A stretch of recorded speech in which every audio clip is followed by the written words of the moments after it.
Are you ready? Starting now? Well, now you just messed it up, you knob. God, you know that the shit that we go through for this, huh? I know.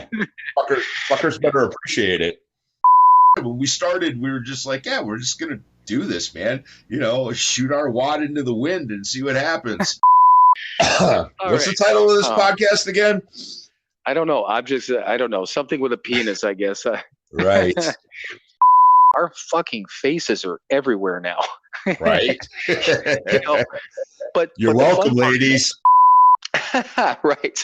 Popular with the ladies. Right.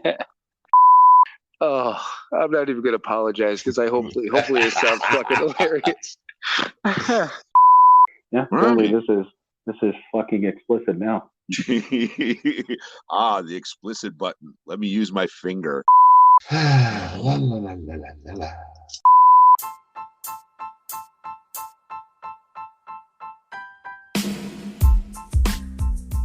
It is time for another episode of Sober, Not Mature. And that episode starts now. All right, everyone. Welcome back. Oh, wait. We're not at the halfway point yet, are we? Okay, wait. Start over again. We'll get to why I felt like playing that little juke here. Okay, here we go. All right, everyone. Welcome once again to another episode of Sober Not Mature. Oh, Jesus. Yep. Here we are. Yeah, we're here. This is fucking it, man. Well, it's kind of funny, and we could get into it, but if Mike wants to. But yeah, he had texted me. What time did you text me? It was early too. It was like, I don't know, probably noon. Yeah, and you're like, hey, looks like I'm gonna get off early, but might have fucked myself. And then I don't know what time it was when you texted back, and you're like, around 4. Yeah, you're like, yeah. When there was no way in hell. Yeah, exactly. So for anyone that's keeping score, it's we usually our regular time's 8:00 Eastern. When it's just us, we try to do it a little earlier to get this shit out of the way. And right now it is 8:53 in the PM in the Eastern time zone. Yeah, and that's why it's like literally right before Mike got on. I'm like, shit, we'd normally be like it literally at the halfway point. So I figured I'd fuck around a little bit. Plus, whatever, man. It's New Year's Eve weekend, and I've been touting this as the New Year's Eve extravaganza episode. So, right, yeah, we're not gonna we're not gonna disappoint, right? Right. I've got my funny hat and my whistle and confetti. Right. Sure. Right. I have none of that. I've just got me, me and my quick wit and my charm. I'm lying, and so is he. Exactly. All right. So, since I've got a ton of shit. I mean, obviously, New Year's Eve stuff we could talk about. New Year's end of the year shit if we want to. I got a bunch of shit. I got a little nitpick on myself, so we'll get to that, and then pick that nit. Yeah, my nit is going to be picked publicly. Nice. We're going to publicly pick my nit. How's that? Wow. So, but.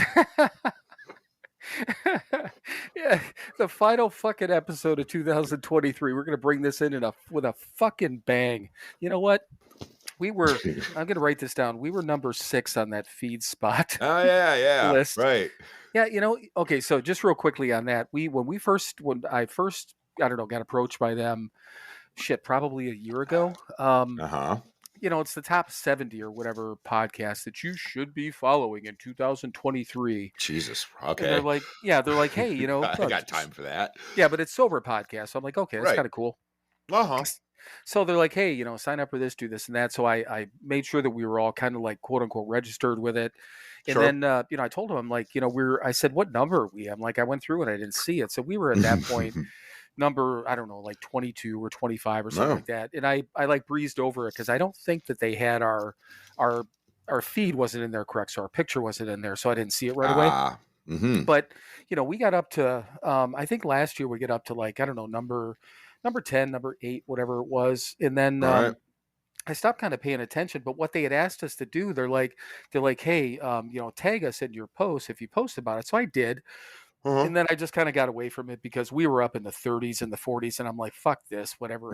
I'm like, we're not doing anything better, worse, or we're nothing. It's just never. Right. Yeah. It's Well, just kind of like this podcast. right. That's what I'm saying. Our podcast was just indifferent, and we're in the fucking 40s or something. Right. So whatever it was, a couple weeks ago, I looked and we were at number 4. Wow. And I'm like, yeah, and now we're at number 6, I think. So, but yeah, with quality content like this, we might get back up in the 30s again. So, but I think it's played on. What's weird is it's based on number of plays, which we compared to some of these other podcasts that I know for a fact, are theoretically behind us on that list. Get more plays, have more listeners, followers, all that shit. And then, so it's supposed to be that and like a mix of followers, whatever. So I don't know how the fuck they do it, but I don't care. It's a little bit of I'm like, oh, look at us. We're on a list. That's right. Top 10, baby, with a bullet. Yeah, exactly. And again, if we keep up this quality content, maybe we could hit top 5 in 2024. Sure, why not? Yep. Hey, new year, new us, man. I fucking hate that so much. Yeah, me too. Yeah, I'm just waiting for people with the new year, new me bullshit. Which, again, if it's what you do, fine. I don't know. Neither one of us, I don't think, we're into this corny shit. So, nope. But anyhow, all right. So, yeah. All this bullshit aside, your weird day aside, why don't we roll around some good thoughts in our head with a reading? All right. Well, I'm being super goddamn lazy, and it's the New Year's Eve spectacular. So I figured, what the hell? The bookmark's already there because it's there for tomorrow, the 30th. So let's just go with the 31st and let's see what the hell it says because I didn't even look. So there you go. It's a quality preparation that keeps people coming back. All right. This is from God Grant Me, as usual. And this is December 31st. Celebrate to observe an occasion with appropriate ceremonies of respect, festivity, and rejoicing. The American Heritage Dictionary. New Year's Eve marks the end of one year and the beginning of another. In the old days of our using, we used this day as an excuse to drink, use drugs, and act wild and crazy.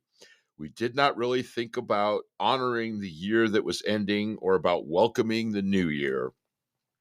Some recovery folks spend this evening with their families playing games, watching videos, and sharing plans for the coming year. Other recovering folks invite recovery friends over for supper or go to a special 12-step meeting or a sober dance.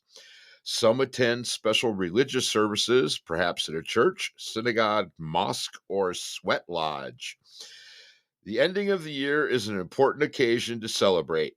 We are alive and we are on the path of recovery. It has been an important year. Prayer for the day. Higher power, thanks for the good things that have happened this year. Help me stay sober so that I can live the coming year in your love and protection. Today's action. Oh, great. More actions. I will use this night to honor the changes in my life. I will list 10 good or important things that have happened this year. I will find time to talk about them with someone tonight as I celebrate. I will remember to have fun, be sober, and to be safe. Well, look at that. Just by happenstance, you have somebody to talk to tonight. But all right. It's halfway funny. There. Right. Well, yeah, that half of the action just kind of fell into your lap because we're here anyhow. So hey, welcome to my lap. Hi there. And you know what? We'll talk about it, but we're going to be we'll have plenty of people to talk to on New Year's Eve. So we'll get to that here in a minute too. But it was funny before you read the action. The last part of that was talking about, remembering and celebrating the good things, this year. And then obviously the action was doing that because that was going to be actually a question, which we can get to in a second. But, it says, obviously it talked about us being on the path of recovery. I put a big question mark about this one that people celebrate in a sweat lodge. Okay. I mean, I know they're out there, and hey, if you're going to be in a sweat lodge on New Year's Eve, it's better than being in a all fucking sweaty in the the corner bar or something like that. So Right. Oh, absolutely. Yeah, I spent a few New Year's Eve fairly sweaty, but yeah, right. and sometimes it was Chemically induced. right, and sometimes it was fun. I mean, we talked about that Oh last year. yeah. Some of the fun we had on New Year's Eve, but Sure. we lost that privilege. So, um, Mm-hmm. but then the first thing that I wrote down, and this is the one that so I I don't want to say everyone, but I think everyone, not everyone says it, but I think everyone's heard it, that Mm-hmm. New Year's Eve is always called amateur night, Right. and it is a time when, even though I think the Wednesday before Thanksgiving, if I'm not mistaken, is actually a Mm-hmm. bigger drinking holiday than New Year's Eve. And I think Right. it's just because a lot of people come home, college kids are home, all this different stuff. People are Mm-hmm. traveling to a place where Right. home is, getting together, whatever. But still, there's a lot of people that normally don't go out, certainly don't drink that much, Mm-hmm. and go fucking nuts. But Right. the thing that I wrote down was that we didn't look at, and I think what led up to it was, rather than looking at, what the years past was, what we have to celebrate, the coming of a new year, this and that, Mm-hmm. it just gave us an excuse to. Right. I wrote down drink, do drugs, and be wild, but I would add the Mm-hmm. word more, drink Right. more, Yeah. do more drugs, and be more wild. Right. Exactly. so with that, a couple of times a year, that I think New Year's Eve is one of them that I think that us people, unless we get super fucking off the rails, Mm-hmm. I think that we can blend in a little bit more on an amateur night like that than we Sure. could during the year, don't you think? Oh yeah, yeah, right. Yeah, St. Patrick's Day, Cinco de Mayo, Halloween, right? All those party holidays. Oh Right. yeah, yeah, exactly. We're not quite as stupid as we usually are, or we don't appear to be anyway, because everybody else is stupid too. Right. Yeah. It's not as glaring because, I Right. mean, it is. It's one of those times when, and once again, unless, and I always drank, certainly more, than I normally Mm-hmm. would. But, so that's a thing. And I talked about this before. Like, when Dawn and I got together, she and I met at this outing, from people that she worked with, and they were one of my clients at the company I Mm-hmm. work for. So that's how I met her. And it's like not every Thursday, but I think once a month, they did, kind of like an outing, have some food, have some drinks, be out, whatever. So Right. that's where I met her Mm-hmm. at one of those things. And then Right. she started showing up at those more often. And we ended up getting together, blah, blah, blah. So she and I went out in those early days quite a bit, went out Mm-hmm. with friends and went to clubs and partied and did all those things. But the key thing there, and I think this is the biggest difference between, sometimes people like you and I and these normies is, Uh-huh. that she knew when the party was done. I never did. Right. It didn't Right. matter. So Exactly. Yeah. Yeah. And I mean, for me, I'm trying to remember, but I mean, yeah, the last probably 4 or 5 or 6 or somewhere in there, New Year's Eves when I was still out there. I mean, I didn't go out. I knew better right. at that point. Yeah, it was another fucking night, man. And I just, um I may have drank more, but probably not. I probably just drank the way I always drank, and yeah, and I mean, I stayed in. I knew better. There was no point in me going out. I was gonna get fucking blind drunk, anyway. Right. So yeah, I might stay up and watch Stroke Dr. Dick Clark, but yeah. Other than that, it was regular. It was another night, man. It was another night I needed to medicate myself into a stupor.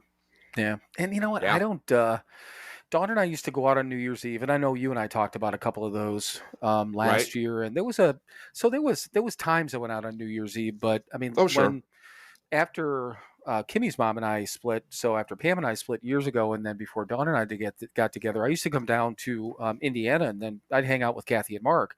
We just Right. hang out, play games, and sometimes there'd be a couple of friends of theirs over, or whatever. But Mm-hmm. we'd always stay in. But yeah, we Mm-hmm. just hang out and play games and drink. I mean, but it Right. was we were at home or at a home rather than, Sure. being out someplace. But Yeah. I don't know. I mean, going out for New Year's Eve, there was we talked about this before.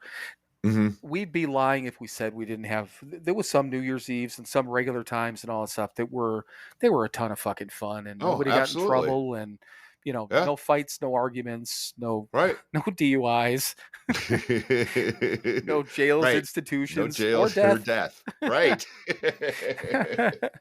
But again, we lost that privilege, which I believe is said exactly like that in the Big Book at some point, right, Yep. or at some point Yeah. in there.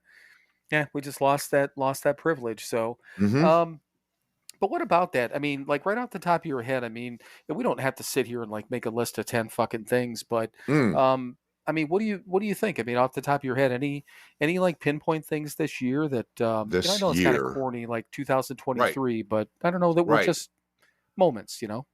Um, I know I mean, right. I mean, it's all pretty fucking good. Yeah, I mean, I'm grateful for tons of stuff, and I do that every damn night. Um, it was a year. It wasn't anything spectacular, but it wasn't anything awful either. I right, like being in the middle. That's kind of the way I live now, and I find comfort in it. Yeah, there's tons of stuff I'm grateful for. People and places and things I've done, and absolutely, yeah, it was a good year. It wasn't spectacular, and it certainly wasn't awful. right. Yeah. Yeah, and that's it was kind of funny when you said that. I was thinking the same thing.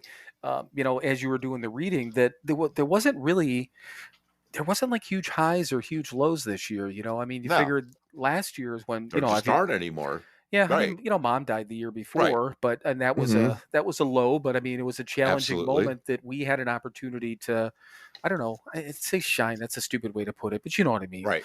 You Yeah. know, Well, we we got through it doing the stuff that we know how to do yeah, because we've been practicing to do it. Yeah. yep, Yeah. Of course. Yeah. It was awful, but it was also given the time and the space and looking back, it was I don't know if pride's the right word, but yeah, I am a little, proud that we did some good work on there here, and we were there for the family, and right. yeah, it was, yeah, even the awful stuff's not that bad anymore. Right. Well, and that's the thing that that episode, and I've said it a number of times. And we've had, we talk about Dr. Sarah's episode, all of our Mm-hmm. Cleveland friends, and we've had so much Right. fun with a lot of these guests. But Mm-hmm. that episode and the episode afterwards, but mainly Mm-hmm. that first one we did. Right. I mean, I'm proud of that episode. I am. I'm Right. proud of the fact that that we chose to do it. For Mm-hmm. all the right reasons, and Right. had a chance to get that out there. And we talked about it before, but I've never had that type of outlet. I've written stuff, and Mm-hmm. I think I mentioned this before, that a lot of my articles I wrote from a business sense were personal things I put into a business spin. So I can look back on those, and that used to be my, I don't know, kind of my outlet, Mm-hmm. where this is now. But so it was a great outlet, but it had a great opportunity to just open that shit up, Absolutely. Yeah. and Well, and I mean, and like all this shit, try to be an example, and look, yes, this really bad thing happened, and look how you can walk through it sober, and with compassion, and not make it all about you, and right, yeah, which is very different for us. I mean, there were certainly times in my past where I was, selfish in the middle of shit like that. I wasn't there for other people, and yeah, it was, ugh, yeah. Anyway, okay. No, I know. I agree. I agree with you wholeheartedly. And this year kind of the same thing. I mean, the one high point to me, and even though this I quitting my job was huge for me. It wasn't just a matter hmm of getting out of that, just realizing, and it baffles me that the the health part of it, the heartburn and all those sort of things. I didn't realize I was hmm so fucking stressed out over it. So, right? and that was a good thing. Oh, did I tell you that they're out of business now? No. Yeah. Okay. So sideline. So short story here. I don't know. A week ago, 2 weeks ago, a hmm month ago, the days fucking blend. I get a message from James, who was our assistant collection manager. So, nice guy. And he and I worked very well together, and just a good dude. So he texted me and he's like, "Hey, do you mind if I use you for a reference?" And I said, "No." I said, "Absolutely." And I let it sit for a minute, and he didn't say anything else because he just said thank you. And I'm like, I said, "So," I like 10 minutes later, I'm like, "Well, I was going to ask you how things were going, but hang on one second." Let me clear my throat. Damn it. It's like right before we got on here, I started to get like kind of almost a sinusy thing. So sorry about that. But so I texted him back. I'm like, I was going to ask you how things are going, but that's kind of a good indication. And he goes, "Oh," he goes, "you don't know." And I'm like, "I don't know what." And they were texting. And he said, "Yeah." He goes, "The business closed. Craig, who was the owner, said that he couldn't afford to keep it open based on the main client had lowered their fees, which they did that like a year prior. And so he just shut the doors end of October." And I'm like, "Wow, are you fucking kidding me?" So yeah, after whatever it was, 25 years. Yeah. And I was just kind of curious because I didn't do a lot of digging into it. I mean, nothing was on like LinkedIn or anything like that, or nobody yip yapped about it. But you can look at like company registrations and things like that. And I was just kind of curious. I'm like thinking, God, did he just close the doors and not even try to sell it? And it just the LLC, the company is dissolved, done. Wow. I was just like, I was fucking blown away. But so anyhow, so quitting that and getting out of that situation. So that I would have been out of a job at the end of October anyhow, but that's doesn't matter, because doing that and making that choice was great. Now, I talked about the coaching thing, and I built this whole thing that hasn't flourished, and I could easily look at that. Part of it, it's like I look at part of it, and like, God damn, I wish. That I'm like, nah, fuck it, because what I did was I did something that I had a goal, something I wanted to put together, and I did it, and even though it didn't flourish, maybe it will in the future, maybe it won't. A little bit of money, a little bit of time, but I was able to build this whole thing, and I was like, this is kind of cool, the only thing that, there's things maybe, and I won't even get into them, probably things I could have done a little bit differently, but it doesn't matter. So I don't consider it, even though it didn't flourish, I don't consider it a failure. It's a learning experience, and it's an opportunity. It was something for me to build and realize that, hey, I have the ability to do that. So I did, but the only other thing, I mean, now I'm obviously trying to get back into the full-time job market, and it's fucking hard out there, and it's I've been and again, not that I don't need to get into all this different shit, but let's just say it's been a challenge. But this has been going back to what we talk about, that somebody else's will, not mine. I keep doing the work, which I do it every day, and as long as I keep doing that, then one way or the other, shit's going to work out. And usually what happens is I get squeezed and fucking squeezed and fucking squeezed to the point where it's like, and all of a sudden shit happens, I'm in the sometimes slowly part of my process right now, and I don't like it. Okay. And I never do, but I still have faith, and it's absolutely, it is what it is, and it's going to work out. And but again, I don't look at any of this shit as being bad things. I don't look at this as a bad year. I've seen a lot of people post on, and not just one or two, Instagram, Facebook. I've seen it on Twitter or X posts, whatever you want to call them, even on LinkedIn, saying that 2023 has been such a tough year, but 2024 is going to be. And I'm like, was it really? I mean, what? I mean, some shit's going on in the world. I get all that, and some weird stuff and blah blah blah. But shit's always going on in the world. I know, and that's what I was thinking. I'm like, 2020, I get. 2021, I get. Those were fucked up years on for everyone. Yeah. I mean, I guess, I don't know. Right. Those weren't all that bad either, really.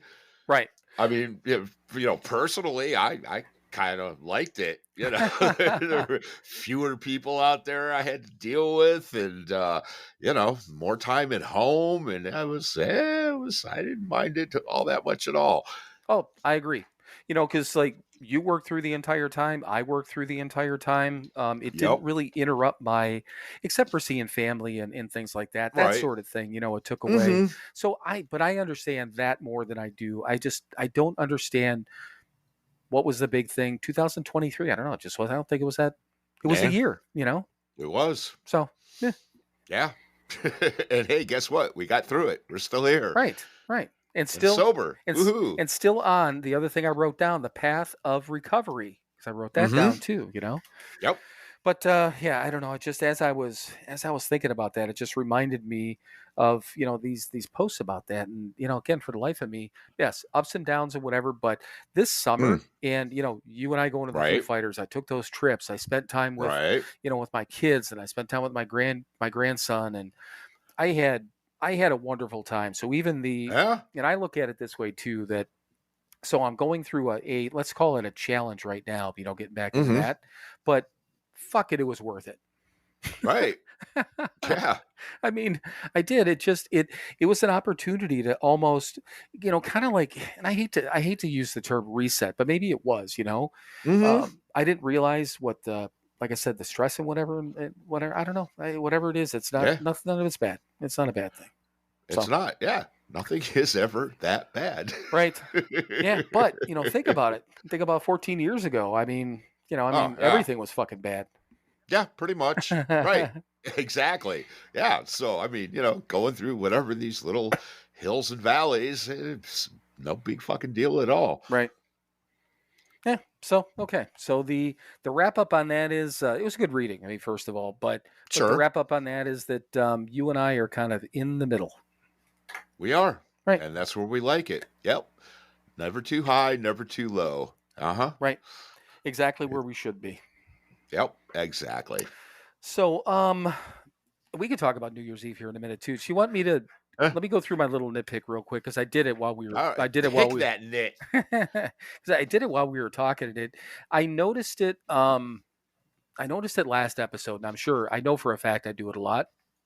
But when I'm talking, if I reiterate something, I say "and again." Then I'll talk and again.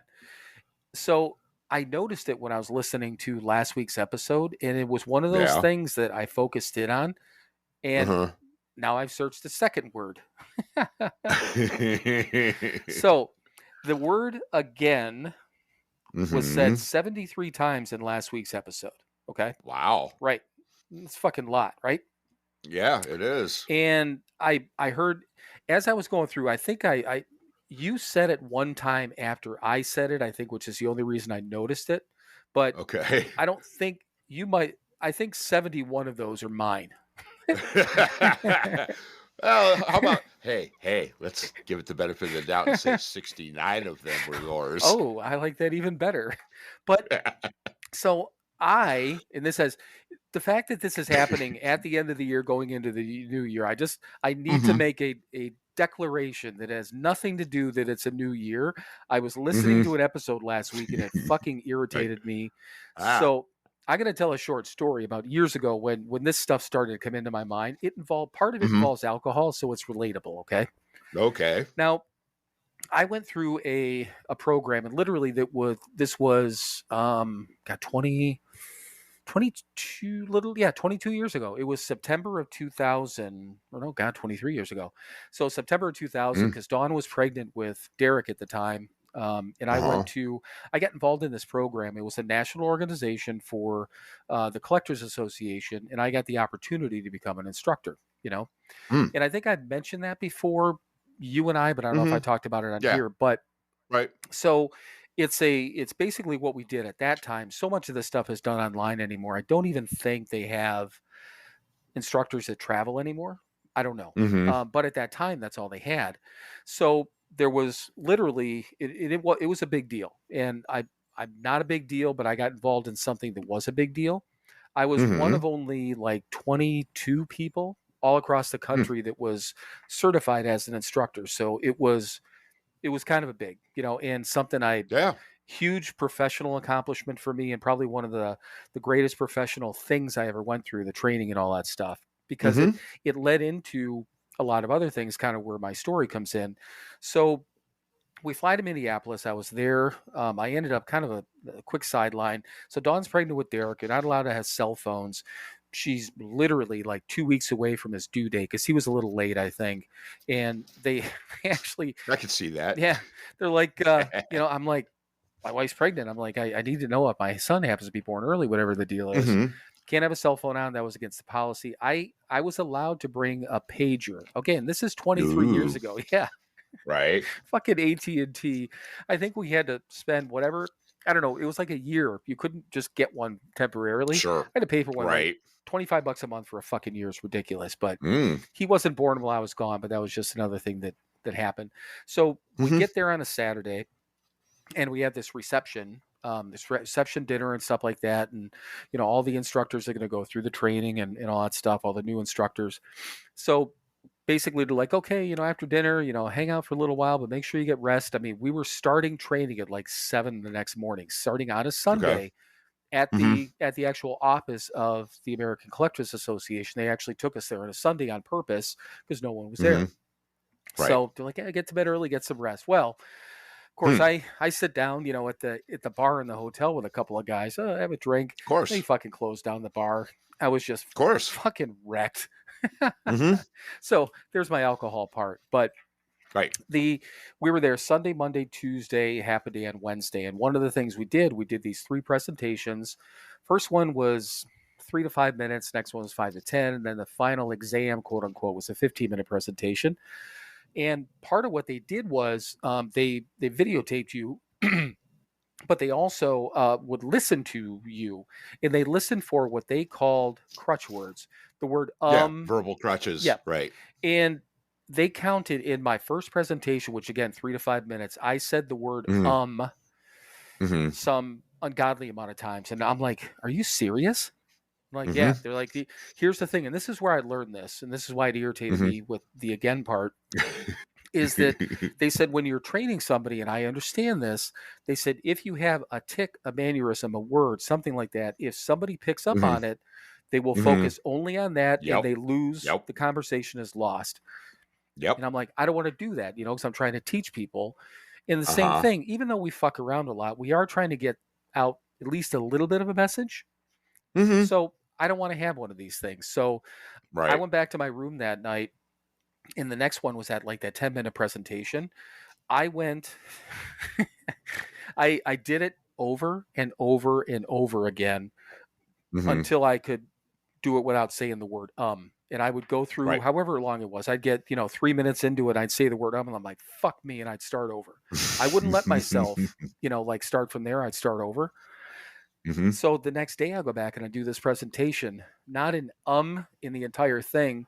And the 2 main people that were, kind of grading us, the dude looks at me and he's like, you didn't say it at all. He goes, how in the world did you do that? So this goes back to us people sometimes being very determined and all those sort of things. And that was, I know it now. That was my perfectionist, alcoholic behavior that I needed to get it right. But I did. And I taught myself something that I could do that. So my whole point with that is now I'm on a fucking mission. If you hear me say the word,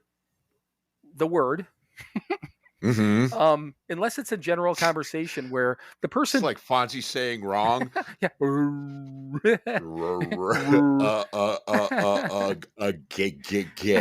Right. But unless it's in a general source of court, can't even speak. General course of conversation. But it's in the point where I'm using it as a, hey, I've said this before and again. So I don't want to do that. So I'm trying to be a better person for the listener. Ooh. And that really has nothing to do with it. It does, but it fucking pisses me off so much. It really irritated me because once I heard it, I'm like, I can't unhear it, Yeah, I know. Right. I mean, I got them too, and I kind of don't care, but well, and you and I, because I listen to all the episodes. I know you don't, but which is fine. You and I both have our things, but everyone does in this general conversation. But there's certain things that are a lot stronger than others, when it comes to these fucking things. and that one just came out really fun. It's just too much, you know. Yeah. It's just too much. So, all right. But here's the good news though. I'll let you guess. Because I did look up the word fuck, of course, because I had to in last week's episode. So how many times I said the other word 73 times. How many times did we say the word 69? Stop, sorry. I said it a couple of times. Okay, 69. Right. How many times did we say fucking last episode? Correct. I don't know. Well, it's probably way up there because you sounded all proud and shit. Let's go 137. Oh, that's low. That's low. Oh, really? Mm-hmm. You're about let me see. Let's do the math. You're about go up about 30 some. 169? 179. Ooh, shit. I looked at that and I'm like, really? I actually erased it and I typed it in again. I'm like, that's got to be something wrong. Did it add the other word? No, 179. Glitch in the matrix. Right, which I think that might be our record. So, but yeah, I think so. Yeah, before we're definitely not beating it this time because we've been fuck. But yeah, it was. I think the last one was in the 160s. But anyhow, real quick. So you and I have already talked about the other gentleman that approached us. So we'll talk about him when I'm there. But okay. Remember the individual that I had said that kind of approached us about being on the podcast, but then you guys can't swear and I'll get back to you type of thing. Mm-hmm. And she never did. So yeah, right. And then she had messaged me about something, just one of the things we posted. I'm like, we were talking about you. And she's like, did you tell me to go fuck myself? I'm like, no. And not yet. No. So then we were going back and forth about something else. I forget what else she messaged me about. She wants us, again, to be on the podcast. So, okay. And I'm like, cool, just let me know. They only do one a month, which is, I'm like, okay. She's slackers. But she's got people booked. I mean, like right now, I think through like September. But I said, here's the deal. I said, as it gets closer, let us know. I promise you, we will not swear. And she's like, I might give you guys even just one each. I can edit it out. And I'm like, we're not going to make you edit it. We know how to be nice if we need to. Right. But I right. I go on broadcast radio. I mean, at a Jesuit college. Right. And we do go out in public and speak, to people and, and we don't swear. Right. But I told her too, because she wrote a book and I can't remember the title of it, but I said, are you still promoting your book? And I said, do you think our listeners would benefit from it? Because I said, well, why don't you come on our podcast too? We'll help you promote the book. So she's going to get back to me. I told her, I said, just email me a couple of things. I'll forward it to Mike. I think she'd be good. She's cool, and I said, I think we've had three people or four people now, 3 for sure. Dr. Sarah, Travis, Gio that had books. Mm-hmm. I think those are the 3. But right, I think there's one more, but anyway, it seems like right. It. But I told her, I said we don't mind, having that, and I said give you a chance to promote it. So she's gonna get back to me. But I just thought it was kind of funny because she's like, I'll give you each one. I said no. I said we know how to act right if we need to. That's right. Yeah. Don't please don't throw your pity fucks at us. Yeah, a pity fuck. I like that. A pity fuck. But all right. So the reading we're all good on. We talked about that word, and then a bunch of fucks. We're just adding a couple more fucks in here to pad this fucking episode. Right. That's right. And fucking A. Right. So. I don't know. Do you want to just take a break now and then we can talk about New Year's Eve? Yeah. Let's get this fucking thing out of the way too. God. All right. Well, we'll be back with more fucking great fucking content right after this word from our fucking sponsor. Hey everyone, it's your friends at Sober, Not Mature. Hi there. Yes, it's both of your friends this time. Hi Mike, how are you? I'm well. How are you, Bill? I am doing well, but we do have a purpose. We actually usually talk about our one website, but we actually have 2 websites now. So 2 websites in one. All right, so So everyone knows we still have the podcast website that is www.SoberNotMature.com. And we just launched the store website, so we also have that. Do you know what the website address is on that one, Mike? Of course I don't. It's pretty easy, Mike. It's www.SoberNotMatureShop.com. So but from the podcast website, you can still hit the store link and get into the web store, or you can access it from our Instagram page through the highlights. We've been posting quite a bit about it, and we'll continue to do that. But do you know what's on the second website, Mike? Well, there's a store. There are products that you can purchase for you and your loved ones. Well, Mike, do we still have merchandise?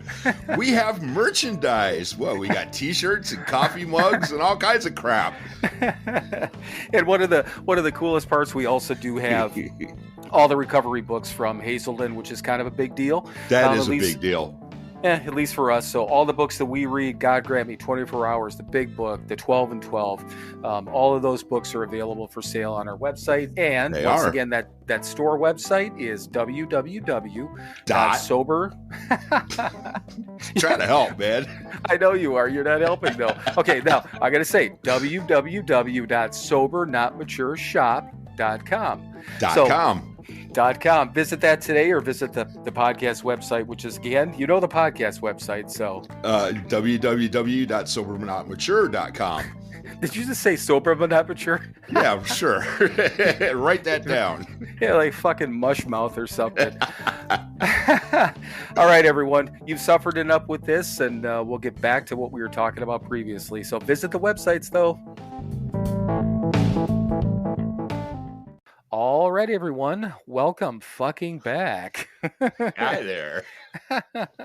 Yeah, I think that added a couple more. I think we're going to be good. So, but yeah, so I mean, we got New Year's Eve to talk about. I got other shit to talk about too. But speaking of, New Year stuff and, old days and partying and acting a fool, we're still going to party and act a fool. We're just going to do it with a bunch of sober people. Absolutely. We are. Yeah, so Michael and Megan, which we've had both of them on, you guys all know them, Crazy Megan and our friend Michael. Is it when did they start doing that? I guess that's my first question. Every year they host a poker thing. Right. Yeah. Well, the first poker game was on New Year's Eve. It was, I was actually talking to my boss about this today. And I want to say it was 10 years ago. Okay. And yeah, that would make sense because, well, first of all, I'm going out to Ohio tomorrow because it'll be the first one as far as you and I can remember. I don't think I've ever been there. And I don't think so. No. So it would have been, I think, the year, because I moved back to Wisconsin July of 2013.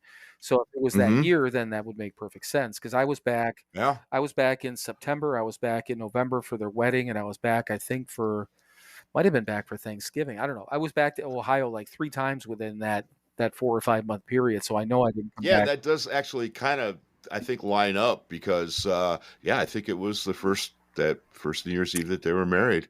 Right. They were still in that apartment over an old bar, right, down in that little Italian neighborhood right on the coast there. Yeah. But I know that's where it was, and and we made the mistake of not limiting the buy-ins, and we played until 6 a.m. Right. Yeah. I think we were talking about that with Michael because I knew I'm pretty sure that's the last time I drove home when the sun was coming up. Right, and the first time since you had been sober since you did that, I'm sure. Absolutely. Yeah. I have no desire to, like we were talking about. I have no desire to, stay up all night. I think the last time that I was up late, like 4 a.m. or something like that, was coming back, and it would have been that first year. I think because we went to my dad's cousin Paul, his son got married down in Columbus, so we were in Cleveland that weekend, and then went down to Columbus, and I left. Kathy was going back to mom's that night, and I'm like, I didn't want to drive back. It was Labor Day weekend. I didn't want to drive back and deal with the traffic on Monday. So I left Cleveland at like 8 o'clock at night or 9 o'clock at night and got back to Madison. And I think it was like fucking 4 a.m. But I'm like, I went home. I think I had grabbed a sandwich or something to eat, and I fucking went to bed until like 1, but Right. But yeah, other than that, I don't think I've been up all night. But I don't think we're gonna stay up all night. But I'm really looking forward to it because Yeah. I haven't done well. I mean, last year we went out to dinner that was nice, and Kathy and I hit up the casino, which was nice. It was fun, just something out of the ordinary. But I don't know. It just hasn't been convenient. I don't think for me to make it back because I was thinking, in 10 years, it just never lined up for me to come back. So right. Well, yeah, shit. I don't even remember what I did last year. Right. Yeah, I know I didn't. I think they had a game, and I think I had to miss it for some reason. Yeah, I don't know, but it's been a couple of years since we've done, because the pandemic and stuff. It's definitely been a couple of years since I've played poker with them.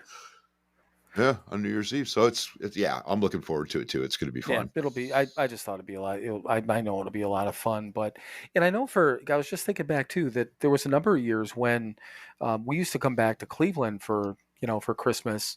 So we'd be in Cleveland at Christmas, and then I go back home. I mean, I knew I wouldn't just drive all the way back for New Year's Eve. So I'm sure just logistically it didn't work out. But I don't know. I'm excited to go. I'm excited to just hang out and actually, sit there and do something with a group of people on New Year's Eve. I think it'll be a lot of fun. I know it will be a lot of fun. I don't think it will be. Right. So, but yeah, so that's our New Year's Eve plans. But there's so you get your home group though. So we got to figure out timing with that. Yeah, right. I don't. I was thinking about it today. Actually, I may go hang out and set up and stuff, and I might not stay for the whole meeting. Yeah, okay. I'm thinking because they were talking about starting the card game at 9. Right. So if I hang out and then the meeting gets started and stuff, and I just duck out, I should be out there by 9. So yeah, I think that's what I'm going to do. Yeah, and it's whatever works, because I know that you were talking about maybe all of us hitting the meeting. I mean, whatever. If you're only going to do that, then I don't know. We'll figure it out. But that sounds good. I was just you and I sitting there making out our plans here, which we do anyhow. But the more I thought about it, I'm like, we don't need to involve everyone. You know what? Fuck you, everyone. You don't need to know what we're doing. You need to be involved. You need to know what we're doing. We need to be honest and open and accountable. All right, so this is what we're doing. But yeah, so I'm heading out tomorrow. I don't know exactly what time. Probably late morning. So I'm assuming I'll by your place, and I don't know, 4 or 5, something like that. But I'll let you know. So okay, yeah, I'll be around. Yeah. All right. So we're all good on all that, right? I'm sure everybody's sick of fucking hearing about it. But a New Year's Eve stuff, we got all that New Year's Eve resolutions. I wrote that down, but I know you never make New Year's resolutions. We've talked about that. Oh, God, no. I think I only wrote it down so we could make fun of them, but we don't really need to do that. No. But no, hey, again, if it works for you, if you need that calendar to flip over to make yourself a better person, go for it. I'm trying to do it every fucking day. Yeah, and that's our main point with that. I was joking about the making fun of people. It's just that we were taught doing this thing that if something needs to be changed, do it now, don't wait. And if it happens to be, like me getting rid of a word just because it's the beginning of the year has nothing to do with it. But yeah, it's time to make a change. Our opinion is make the fucking change, whether it's May or January 1st. So, yep. But and this came up, I wrote this down, I don't know, a week or so ago, but it also came up on a podcast that I was listening to. The phrase square peg trying to fit into a round hole. Okay. That for anyone out there, that's a very, very, very popular saying around recovery meetings and things like that. A lot of people say it's just the concept of somebody feeling out of place, trying to shove again, a square peg into a round hole. So did you, Mike, ever feel like that? Ever, whether it was when you first got sober, prior to that? Most people, it's when they were still drinking. But did you ever feel that way? Well, I actually thought about this early in recovery. Yeah. I was not a square peg in a round hole. I was a round peg in a square hole. I fit in, but I didn't fill it out. Okay. Yeah, there was the pieces missing. I was that round peg in a square hole. The hole could be square. Um, but yes, yes, I could fit in. I could make myself get in there, but I certainly didn't fill it out, and I certainly didn't fit. Right. But I would be in there. I don't, So that's my experience with it. Yeah, I didn't fill it out. I didn't complete ever. Right. Yeah. Did you know that at the time, or was that like? Oh God, Okay. no. That was after hearing square peg in a round hole all those times, I was like, nah, it doesn't quite apply to me. Again, not looking for the differences, just taking the information that they were giving me and applying it to myself. And I went, no, that's not right for me. What it was for me was what I said. Right. Which, and now that you say that, I think I've heard you say that before, because it's one of those things that make it. I completely understand that, but that's why I'm just curious if you knew it at the time. But that makes more sense too. It's that that hindsight thing that we all get once we Right. once we don't have a substance clouding our vision, right? Exactly. All foggy and shit. Well, and it's just that when I hear people, and I've heard people talk about that oh, I didn't fit in, and that's the way they explain it. And I don't know that I ever really felt that way. The only time that I didn't fit in and I really felt it is when we moved from, well, both times we moved. It was tough moving from Cleveland to Pittsburgh. I went into fifth grade, and kids are fucking assholes. And I was a fucking outsider, and I was from Cleveland. This was Pittsburgh, all this different shit. Yeah, and my mom, and who turned out to be our mom, but at that time, my mom bought me a brand new winter coat, Cleveland Browns. No fucking shit. Yeah. Bought me a fucking Cleveland Browns coat. I mean, all the best intentions, but I'm like, I can't fucking wear this, I'm gonna get killed. And she ended up, and I did. I mean, while I was there, we were there in the late 70s. That's when Terry Bradshaw was there, and all the great. I mean, again, the Steelers of the late 70s. They were Steel Curtain, man. They were the shit, and I got to go to one game against a Cowboy. It was fucking awesome. It was great. Cool. It was a lot of fun, but felt really out of place. And then when we moved to Wisconsin, I went into 8th grade, and same thing. That's the last year of middle school, going into high school. It took me 2 years to kind of get my feet under me with friends, but it was just because kids were fucking assholes. It had nothing to do with me. I mean, right. Oh yeah. It literally didn't. I mean, I didn't feel out of place. I was put out of place, but usually the concept is I felt this way or I felt out of place, so I drank, which I didn't start drinking until I got in with a group of friends that actually, it wasn't really by choice, but they played soccer, ran track, this and that. This group of friends of mine and me, we really didn't drink until like end of junior year into senior year. But so it was almost the opposite. I mean, I wasn't seeking out anything, but anyhow, it just, I've always found that to be kind of an odd statement, because maybe just because I didn't have to deal with it, or I can't relate to it, Right. Yeah. Well, I mean, and you talk about moving around. I mean, second grade, I went from Detroit to the Upper Peninsula of Michigan, and then back down to the Detroit area. So I went to 3 different schools in second grade. Oh yeah. I mean, well, Mom was one of us, and so geographics were a big deal for her. And so I was an old pro at it. We moved a lot, and oh shit! We moved from Michigan to California. I started 8th grade.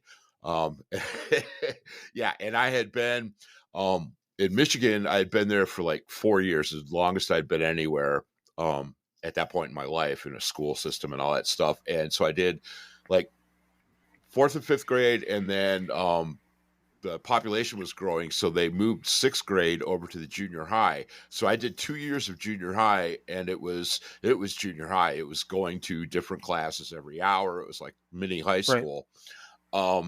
and then I moved to California, and I went to. They moved us out in the middle of fucking nowhere, and yeah, and and it was a kindergarten through 8th grade school. So I basically went back to elementary school for 8th grade. That was fun.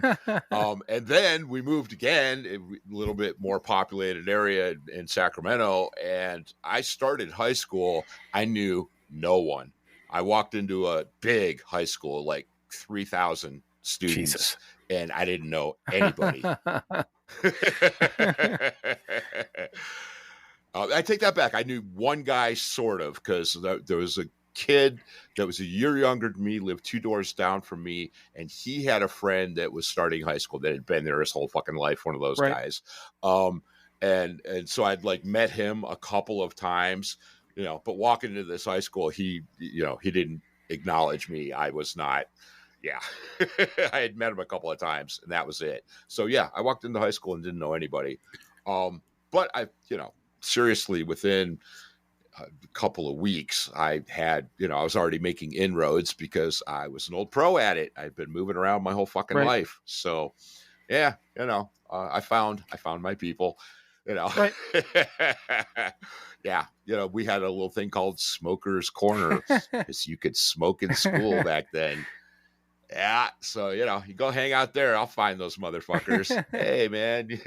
So, where's the beer party this weekend?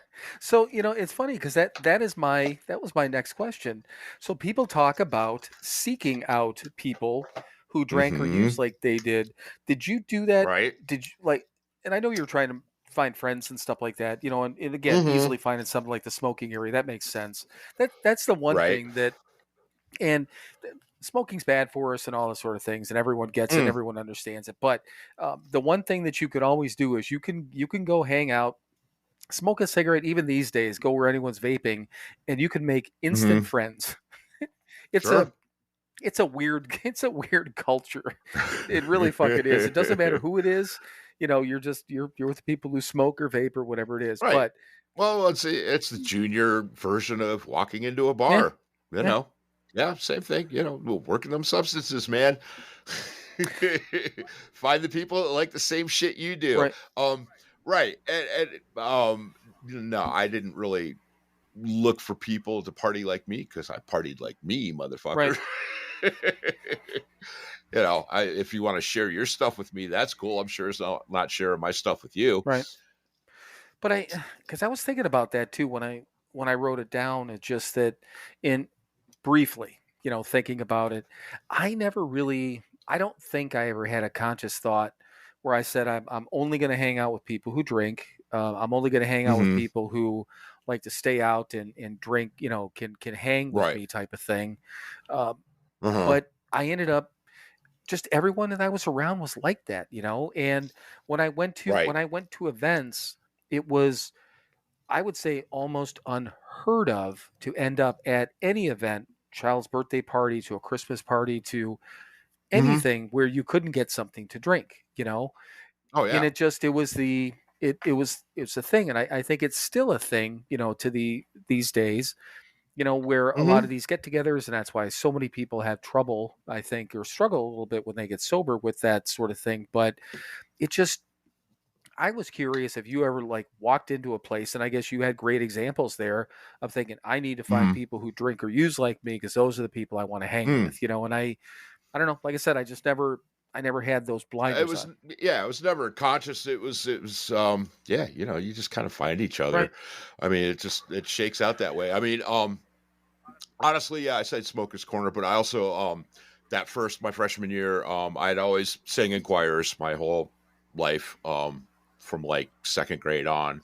I took choir in high school, and that was, also the first place. And all the music kids hung out in the music room at lunchtime and stuff. So yeah, that was a big part of it too. Right.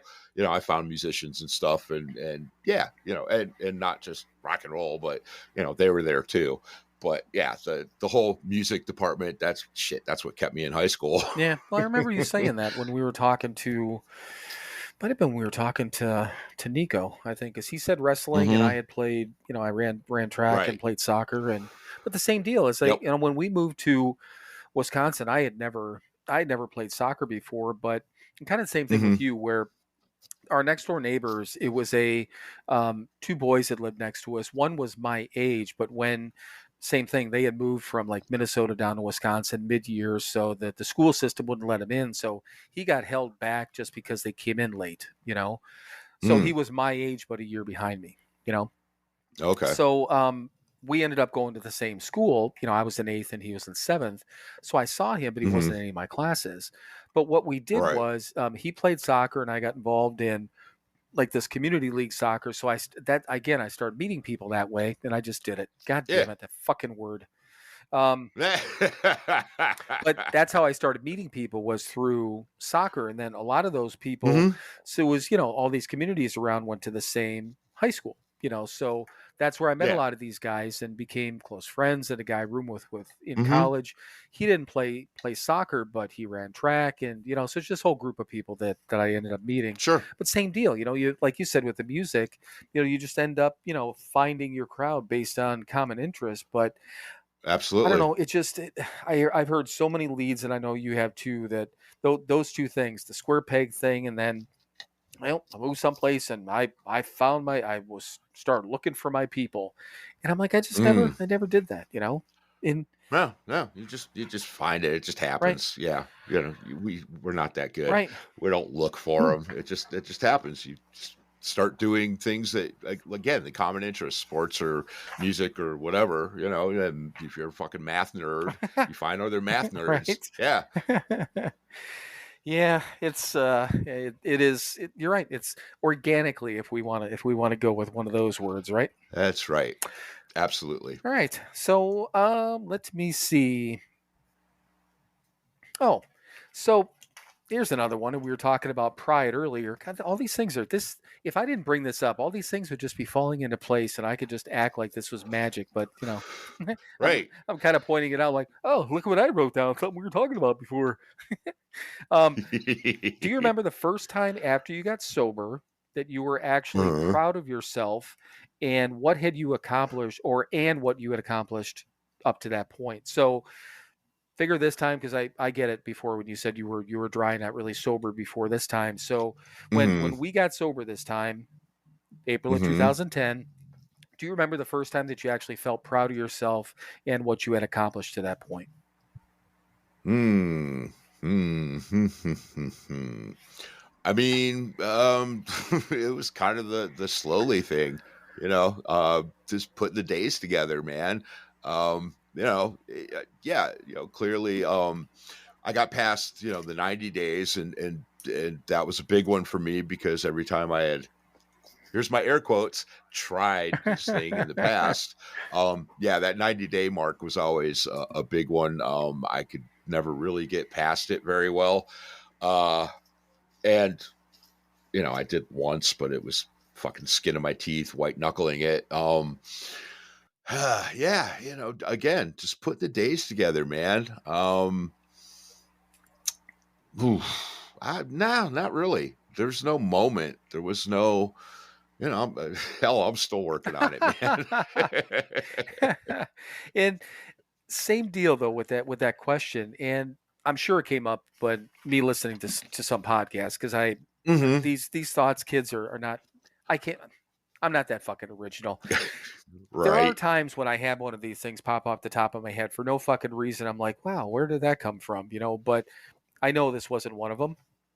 But Hmm. I same deal though. I try not to overthink these things when I first write them down, because I just don't want to have these preconceived or preset thoughts in my head.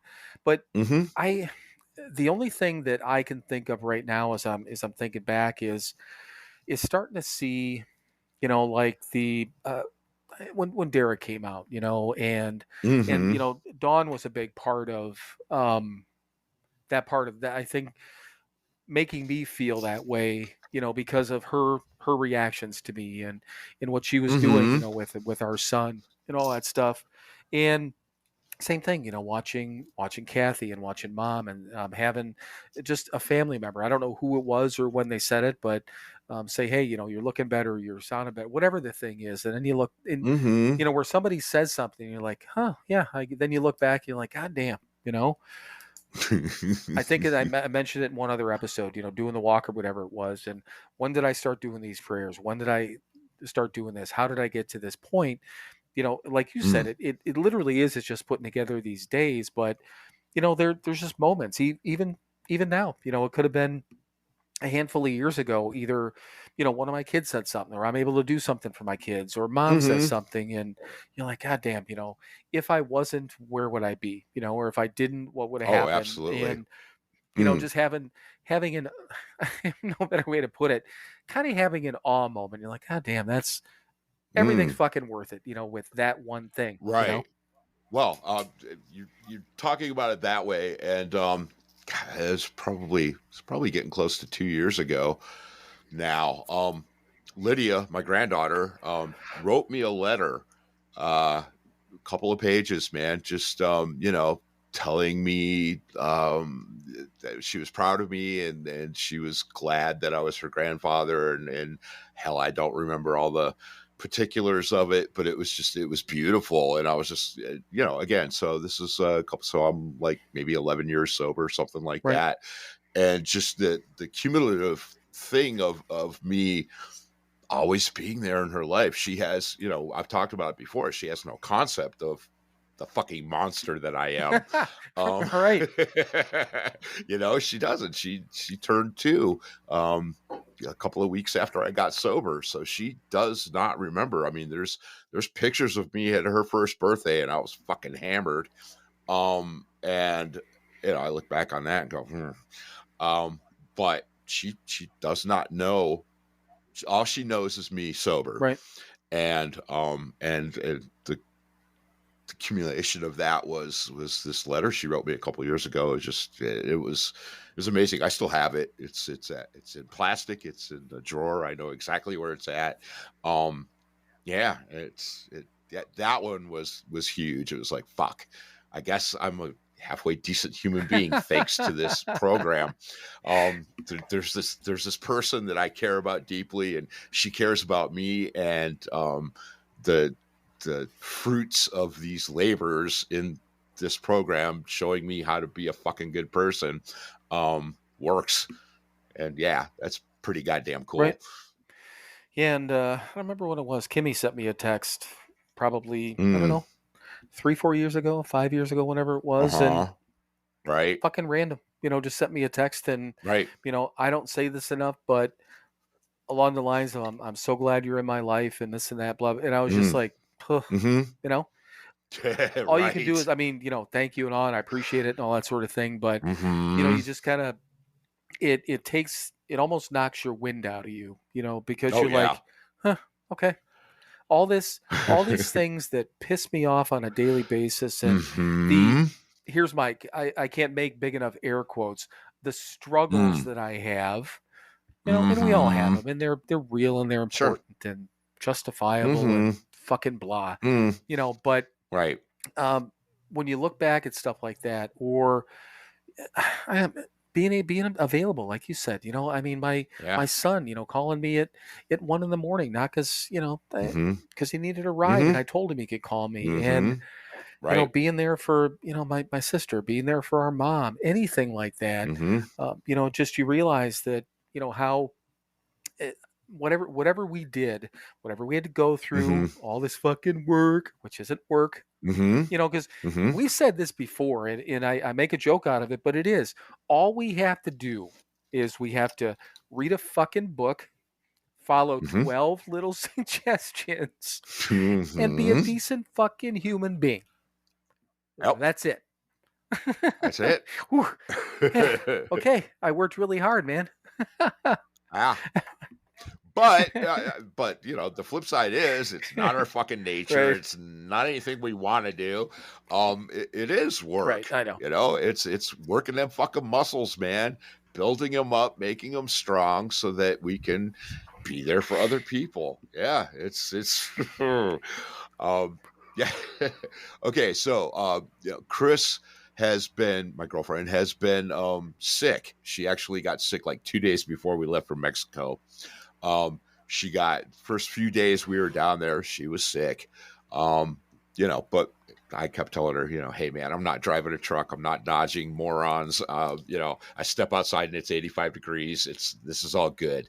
And she started getting better and she beat that bug, and then she got back and she's okay for a couple days, and then she caught another one. Damn it. Yeah. She's anyway, she's getting better again. But was it Wednesday? Yeah, Wednesday. She texted me, are you going to be done soon? And I had actually just parked the truck. I was all happy because I had an early day. Couldn't happen today. But it was an early day, right? I was going to go get some food, go home, relax, take a shower. And so I called her right away. I said, hey, I just parked. What's up? And she was in a bad way, and ended up taking her to the hospital, ended up sitting in the emergency room for like 7 hours. Oh my God. Wow. Yeah, dude, I didn't get home until about 1 a.m. It was fine. But yeah, and not being a dick.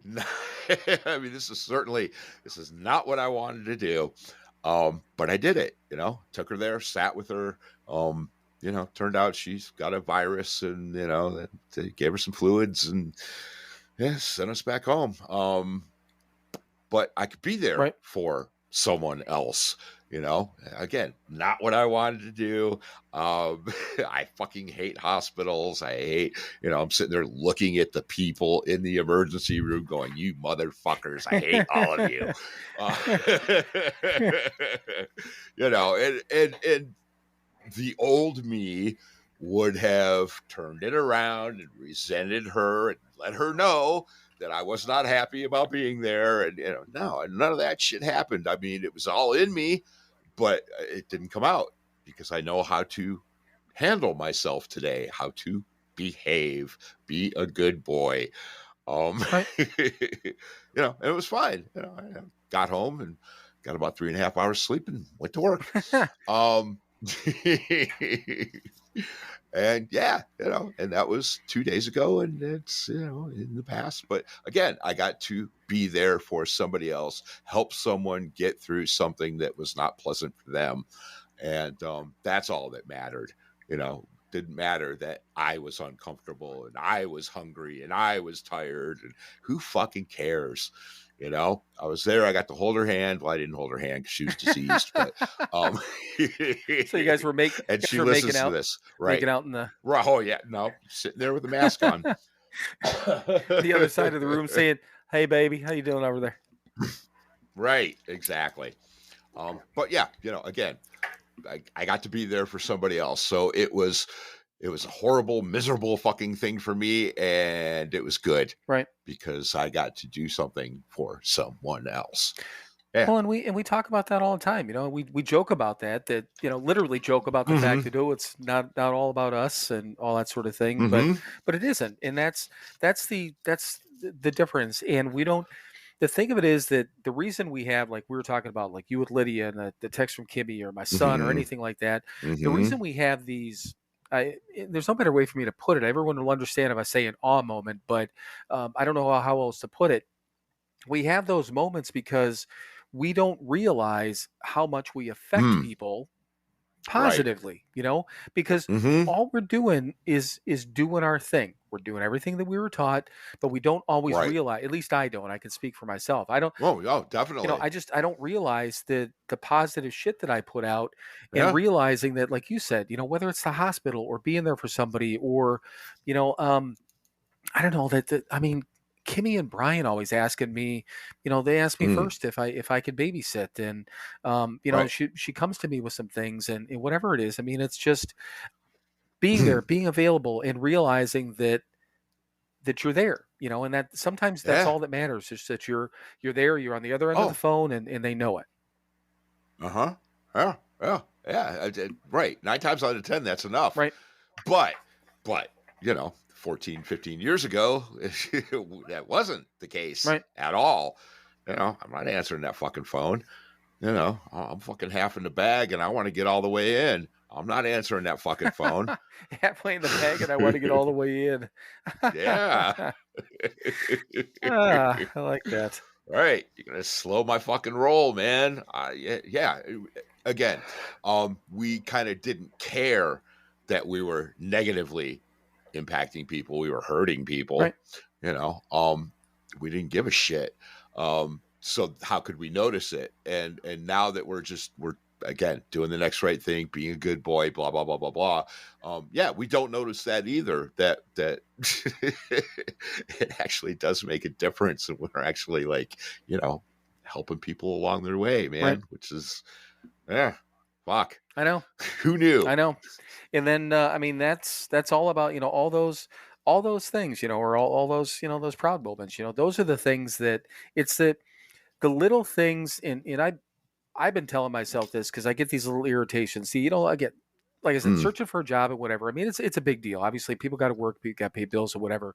But then there'll be Right. just these little things throughout the day, and I keep reminding myself. Sometimes talking to myself, I'm like, it's the little fucking things. You got to watch the little fucking things, And I know that because we were taught that.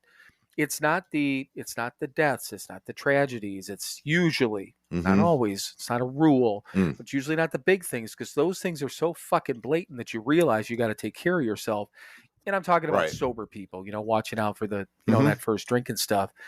People don't necessarily, we people don't necessarily notice it. We got these little things just picking at us every day. Those are the things that we got to take a deep fucking breath and realize that, you got to keep our shit straight, Yep, because absolutely. all that shit just piles up, and all of a sudden we just get this case of, fine, fuck it, whatever. Yep, case of the fuckets. Case of the fuckets. But I'll take a case and a half. So it was funny because my eyes just drifted down to this thing from the 24-hour book that I wrote down, and it was when they were talking about slips. But I'm just going to read this because it came right out of the book. It said, "In idle thought, connected with drinking pops into our mind. This is the crucial moment. Will I harbor that thought even for 1 minute, or will I banish it from my mind at once? If I let it stay, it may develop into a daydream. I may begin to see a cool glass of beer or a Manhattan cocktail in my mind's eye. If I allow the daydream to stay in my mind, it may lead to a decision, however unconscious, to take a drink." Okay? So I thought that was kind of, we're talking about all these little things and whatever, and then I looked at it, I'm like, wait a second. I don't, no idea how long I've had this on here, but that's kind of what, and there was a post on social media, which we've heard a million times. It's about a month. Slip season was about a month ago. Right.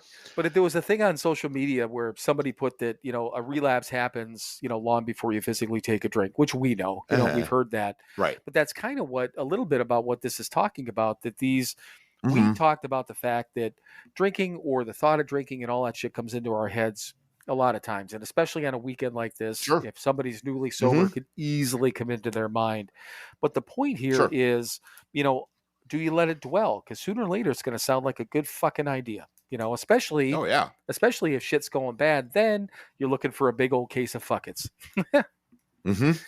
So yeah, case and a half. Case and a half.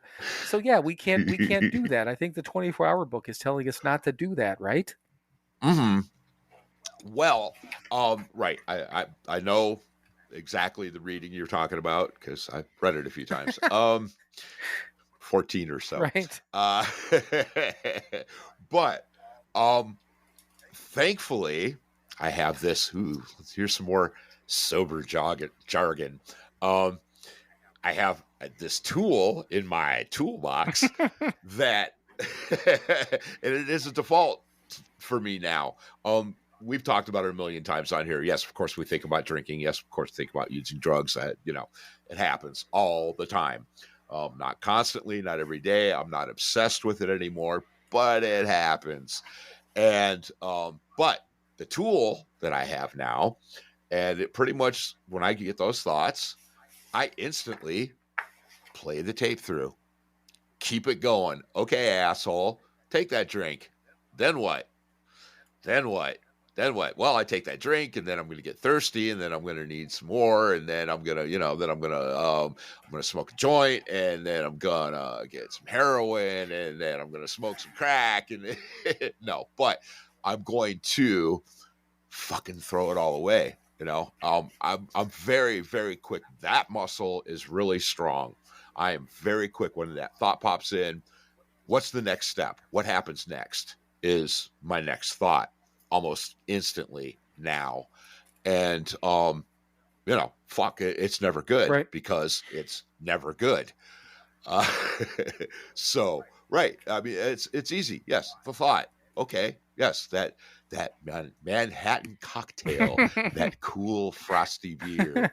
Right. Yeah, it's going to lead me to, being a raging asshole, hurting everybody that I love. And suddenly that cool cocktail doesn't sound so fucking great anymore. Right. Like real fast. So, yeah, again, but it was a thing that I had to practice because, again, the thoughts always happen. And it's just my default now. I have that thought about the drink and then, or the drug or whatever the substance is. and then instantly have the next thought, the consequences of that cool frosty beer. The consequences are never good. Right. So that thought goes away. It doesn't, that sunshiny, frothy loveliness of that cool drink lasts about half a second. Yes, I could continue to think about the lovely sunshine that it's going to come with it. And there is. I know that because it happened to me over and over again. That instant ease and comfort from taking that drink. But then I know exactly what happens after it. I don't focus on the ease and comfort and the good stuff. I instantly focus on the bad stuff that will inevitably come from me trying to feel good for fucking 20 minutes. And just to be clear, so when like what you're talking about happens almost instantaneously. It's not as though the thought comes in, you have to sit down and go through this process. Even for the 2 minutes that you've just talked about it, you don't think about it for 2 minutes. It's just there and gone, right? Oh God, no. Yeah. Yeah, right. Well, yeah, because again, I have trained myself to that wonderful thought instantly turns to the horrible that always comes with it. Right. And then that's gone because I don't want to fucking dwell on the horrible. The fuck fun's that? Because I'm still selfish and self-centered. And I don't want to sit there and dwell on horrible things. Right. So then I move on and then I pick up the phone and go do something for somebody or, turn on the TV. Well, and I just wanted to make that point because I knew the answer because I was thinking the same thing that as you were talking about that in real time that we don't even miss a step, when that happens, you see it. So for instance, I'll see it on TV every once in a while. They'll talk about, or I'll hear it on a podcast that they'll be talking, telling their stories and stuff like that. And the typical thing that you'll hear is when first time somebody took a drink and they describe again the warm feeling and this and the relaxation and all that stuff.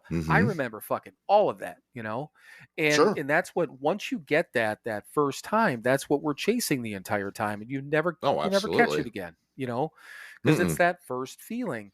But I don't, it's not even a thought. I usually never sit down and think, I just had a thought about drinking. Now I got to play the tape through. So it does. It's just in real time. It just happens and we go on. However, and I know for a fact, I'd mentioned this before, there are times when things are going, my perceived thought of shitty in my life, or things are piling up, or whatever the case is, and things are rough, whatever the case is. Right. I have actually asked myself, if I'm feeling not even overwhelmed, let's go halfway and go whelmed. If I'm feeling whelmed, right. I mean, I will ask myself, I'm like, do you want to drink right now? And self, do you want to drink? Sure. And I'll say that out loud, and it sounds fucking stupid, but my answer better fucking be no, and it better be immediate, because if it's not, then I got to make a phone call or do something, Right. I still need to, I just wanted to make that clear. I still need to check myself every once in a while. And it's been, I don't think it's been in the last week or so, but probably in the last handful of months, I probably had to ask myself that, I don't know when or what happened, but I think that's right. I don't even think I know for a fucking fact it's healthy to be like, hey, you okay? Right. Well, yeah. and of course we're going to, right. Yeah, whatever the situation is, it's our perception is, oh, this is fucking awful. Yeah. Oh, there are plenty of times where I will seriously go So, would a drink help this situation? Right. Because it used to be the solution to all this shit. You know, for a very long time, that was the solution to these horrible fucking feelings and problems and blah, blah, blah, blah, blah. Yeah, so of course I asked myself that question. Would a drink help this? Would this make this better? And the answer is always no, because it wouldn't. Right. Again, experience. Nope, goddamn, it didn't fucking work then. It's probably not going to work now. Right. Yeah, and that's, I mean, I'll throw my yet in when I say this, because I have not, and for everyone out there, I know I've said it before, I have not relapsed yet. This is my first run at this thing. I've never tried to get sober before, but I haven't relapsed yet, and I'm very, very conscious of that yet part. I want to talk about proud. I'm proud of it because this goes back to the odds and the statistics and all the things we said. Fuck you people. You know, you're 41. You've never tried this before. You can't stay sober. Oh, fuck, I can't. You know, I'll be a dry drunk before I drink again. No, that's not true. I don't want that. No, I don't want that. God, no. I'll fucking drink before I'm a dry drunk. But the whole point is that I don't know what it's like to relapse personally. But I'll tell you one thing, I've seen it. I've seen the despair. I've heard the stories. I've watched people. I know for a fucking fact what happens. I've watched people die, you know, not physically watch people die, but I know people have gone out and died and tried to use again, tried to drink again, or continued. So I don't have my own tape to play through as far as a relapse. I got a tape to play through about how I used to be. And then I got a home movie of all these motherfuckers out there that are dead or that went through miserable shit, you know? And I believe every single one of them because I've seen it or I believe their stories. Our sponsor Joe used to always say that we talk about whatever. He's like, I believe you. I believe that. It was the funniest things because, you know, I'd be all fired up about something, about telling something. He's like, no, I believe you. I believe it. I'm like, yeah, I know you do. Yeah, because you've been there. You've been there too. That's it. That was always his way of saying I've been there. Exactly. And you know, you talk about when you were saying, you know, this is your first time and all that stuff. You know, technically, yes, I thought I was somewhere deep down in me. I knew I needed to get sober. And I definitely had periods of dryness. But yeah, non-moist times. Exactly. Arid. But this is the first time that I actually truly worked the program. Right. So, you know, yeah, this is my first time being sober as well. You know, again, I had periods of dry before, but yeah, I was never sober before. That's why I always got drunk again. Right. Because I didn't have that defense against the first drink that I have now because I've put the work in. That's the important difference. Yes, I went to meetings and yes, I read things and blah, blah, blah, blah, blah, but I never truly did the work to try to make myself a better person. I just wanted to be the same fucking piece of shit that I was and not have my problems. And hey, guess what? That didn't work. Right. I was still the same piece of shit and I still had all the same problems. Well, and you made that point last week when we were talking, whatever the question was, and I said either pick, you know, this time or the first time that you got sober. And, you know, I remember you answering the question, but then when I listened back on it, you're like, well, you know, I wasn't sober the last time I was dry. And, you know, you and I have known each other a long fucking time, you know, and and I get that. I never really, not that I really never looked at it, but I don't know that you and I have actually talked about that distinction. I understand exactly what you mean because there's we've talked about it endlessly on here in a good way. There's a huge fucking difference between being sober and just not having stinky breath, you know, or not having alcohol breath or I was going to say drug breath. Having drug blood. Right. Yeah. Meth mouth. Meth mouth. But there is a huge difference. So I agree with that. And when you had said that, I'm like, God, it's I'm glad that you brought that up, and I'm glad you brought it up this time because there is we've known people, seen people act the fool, you know, because we know they're fucking dry, they're not doing anything, you know, and there's a huge difference. If I just wasn't, we talked about it endlessly. Neither one of us understands how any of this shit works. We don't understand why the steps work, why the book works, why, Nope. making our bed every day and reading some fucking things and every day works. No fucking clue. And anyone, if you think we're joking, we're not. It doesn't make any fucking sense. None of it does. No, not a bit. Because there's nothing magical. Nobody once I was detoxed and once you were detoxed, what does they say? Within like 2 to 3 weeks, all the mess, all the chemicals and shit are out. You are you're as alcohol free as you're going to be at that point. Right. The rest is what we do now, getting sober and trying to get healthy mentally and physically and all that sort of stuff. But huge difference. We talked about that very early on in sobriety that, sobriety is a lifestyle. Whereas, you can just not drink and that's fine. If it works for you, you're cool. But for us, we needed to be, we needed to change fucking everything. You need to make fundamental changes. Right. Oh yeah. I as an alcoholic, the way I fucking am, man, if I just took the alcohol away, I didn't. The one time I lasted 11 months, I was fucking miserable, and I went and I got a drink. I had to. Right. Yeah. I mean, I can't imagine not changing the way I think. Well, and we've talked about this endlessly too. And it changed the way I act so that I would think differently. But if I didn't make those changes, I'd have fucking blown my brains out, years ago, because I'd have been so goddamn miserable. Being that, again, like I said, this again, see, I say it too. So some of those were mine.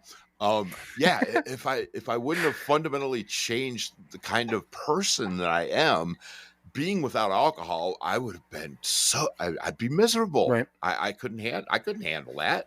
There's no way in hell I could not handle life without booze for decades. Why would me just putting the booze away and not changing anything else work? It wouldn't. Right. It couldn't. Absolutely could not. I had to change the way I think, and I had to change the way I think by acting differently. And slowly I started to think differently, and I'm still working on that too. Yeah, and it is that literally that daily reprieve, and it's I couldn't imagine. We've talked about it plenty enough, not doing the things. I need that time in the morning. I need my space. I need my readings. I need to get my shit straight. And, I need to, everything that we do, we need to do. And we both realize that. But the key there is that every day and keeping that same pattern and that same routine every fucking day, no matter what. No matter what. Every day, man. Yeah. I wake up on the edge of the cliff. Yeah, still one of the greatest things. I love it. Absolutely, man. Every fucking day. Right. Oh, there's that edge. God damn it! I got to start backing away. I know. So, I was way fucking far away from it when I went to sleep last night. What the fuck happened? Yeah. So that's what you say. I got to do this shit again, right? Damn it. Every fucking day. Every day. Well, you know what? I think on that note, that's kind of a positive. We're at the edge of the cliff, and at this point of the day, I think we're far enough away from the cliff, but good. Yeah, definitely. Yeah. I mean, it's over there. I can still see it, but it's way the fuck over there right now. Right. Yeah, I mean, I know you had a long day, and it's getting late on our end, but you know what? Everyone, just. Well, I'll let you say. You can close us out, then we'll say our goodbyes and our New Year's Eve wishes. How's that? Go ahead. All right, that works. All right, everyone. Well, thank you for listening to another episode of Sober Not Mature. As always, be kind to each other, be good to each other, do something nice for somebody else this week, and don't tell anybody about it. And as now it is that time. Is it that time? I think it's that time. It's that time. It's fucking late. It's that time. It is time for you to fuck off. Then keep fucking off. Keep fucking off till you get to a gate with a sign on it saying you cannot fuck off past here. Climb over that gate. Dream the impossible dream. And keep fucking off forever. You put some boist in there again. I did. Yeah, I took that last couple of drops of gasoline in the tank and used them up. Yep. Ran to that fucking finish line with that. So, but no, but seriously, everyone have a if you're listening, doesn't matter when you're listening to this. If you're listening to it on Saturday or Sunday or even next week after we're into the 24 period. I don't know, just be good to yourself, take some of the whatever this fucking nonsense it is that comes out of our mouths. Hopefully a couple of these morsels helped a little bit, but the main thing is that just keep doing the same shit every day. It's nothing out there is worth a drink today, right? Nope, not a thing. And it's not going to fix a goddamn problem. Trust me. Yeah, we can assure you of that. If we haven't done the research, we've been part of the research team. We've seen it. It doesn't work. Nobody's made it work yet. Never. There's no cheese at the end of that maze. Right. All right, brother. Well, I'll see your fucking bald and grumpy ass tomorrow. So, yes, you will. I love you, and until then, right? I love you too. Until then, Happy New Year, everybody. Yeah, Happy New Year, you motherfuckers. Bye. Bye. And now it is time for you to fuck off. Then keep fucking off. Keep fucking off until you get to a gate with a sign on it saying you cannot fuck off past here. Climb over that gate, dream the impossible dream, and keep fucking off forever.